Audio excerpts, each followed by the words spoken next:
Hey, my goddesses and my queens. How y'all doing today? I'm doing okay. I'm doing fine. I'm doing just well. Okay, enough of that playing, enough of this chit chat. Let's get right to the talk, baby. Straight business. We're going to talk about self awareness. We finna go ahead and get this on the table, okay? Because I think a couple people need to hear about this, about self awareness. Okay, most of us know that we need to come to a realization about ourselves, but very few of us make an effort to go towards that change. So I'm gonna help you guys out and give you guys a little tip on how we can make that change. Okay, I'm back. So I have my list right here. Today, I'm only gonna give you guys on three quick tips on how to come to self-awareness, self-realization, or whatever you want to call it.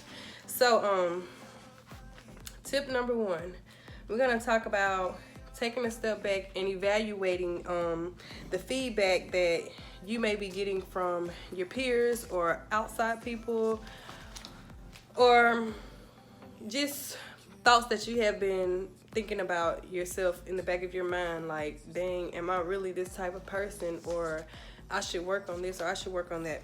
Whatever the case may be for you, everyone's situation is different. So what do you guys want to do first is, one, take a step back and evaluate the feedback, whether it's from yourself or from other people, or whether it's good or bad. There's always room for improvement, even if you are already at your highest. So this could be for anyone. Self-awareness doesn't always have to be bad.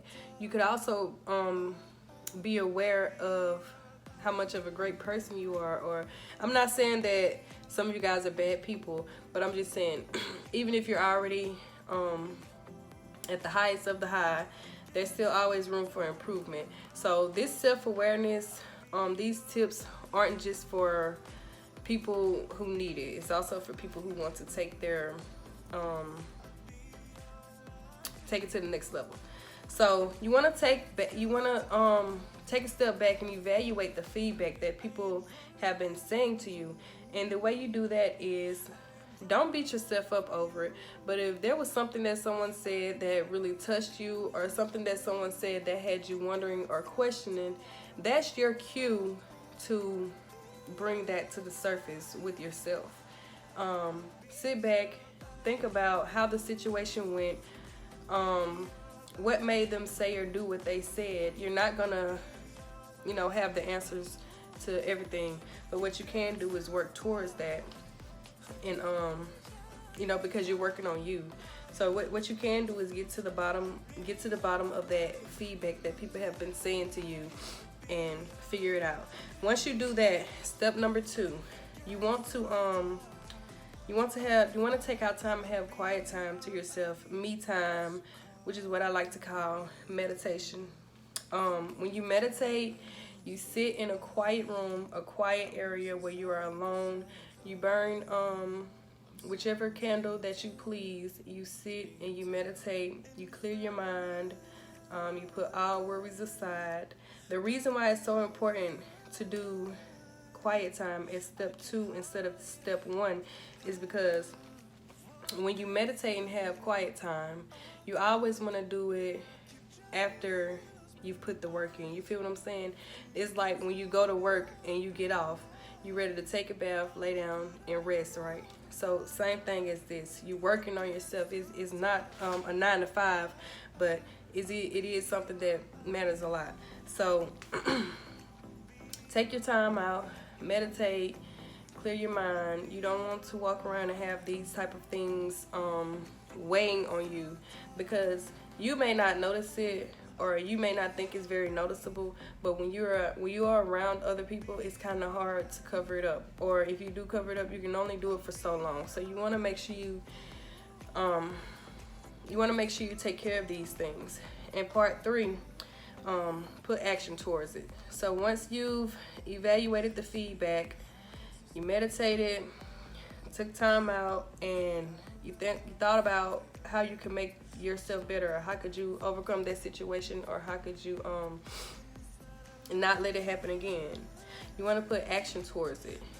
Putting action towards it means, okay, it's not going to happen overnight, but you can start working on it, and you can start working on it immediately. Once you have figured out what the problem is, you start working on it immediately.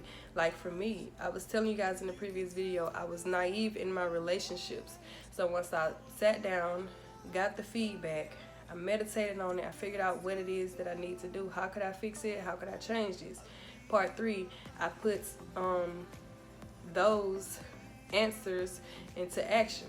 So I figured out, hey, the action that I need to take towards that is maybe I should start, look for love in myself first. Maybe I should try filling that gap within myself first, and not look for someone else to fill that gap, because it's kind of like screws.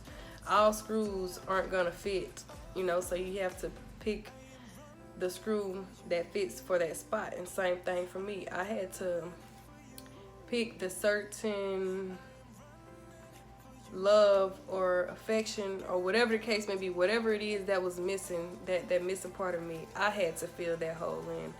No one else couldn't fill it in, because that's not the missing puzzle piece. You can't fill it in, because that's not the missing puzzle piece. It don't fit. I had the piece the whole time. I had the missing piece within myself. So I sat down, meditated, and when I thought about it, I put things into action. And I went from there. So those are 3 quick tips. You have to start from somewhere, guys. I know you guys are ready to get to that shmoney talk. We're gonna do all that.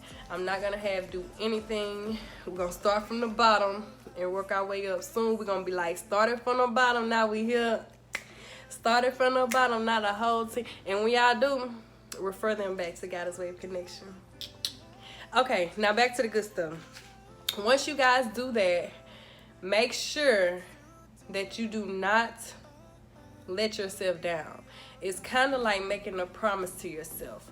When you heal, you have to make a promise to yourself that you won't put yourself back in that state of mind again. You won't go back there. Making a promise is not saying that you have to fake it.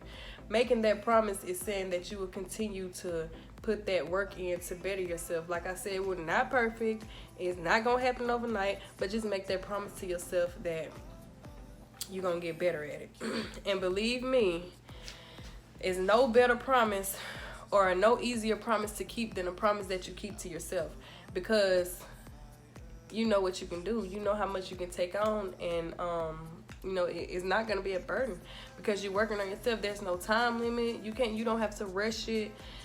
Slow progress is better than no progress. As long as you're making progress, baby, that's all that matters. Cause like they say, slow and steady win the race. What is it? The tortoise and the hare?